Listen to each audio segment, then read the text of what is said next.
To access the air filter, first open the hood. The air filter is located here. Disengage the fasteners.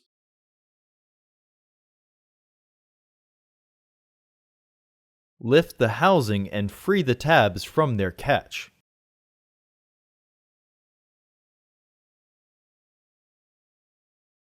Remove the old filter and clean out the excess debris in the housing.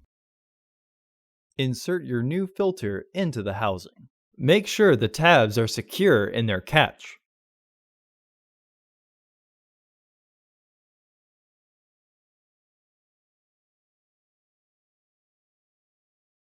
Re-engage the fasteners.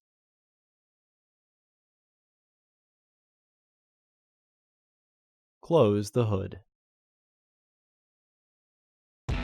Order your parts today at filterheads.com. Also, please like our video and subscribe to our channel so you won't miss any new content.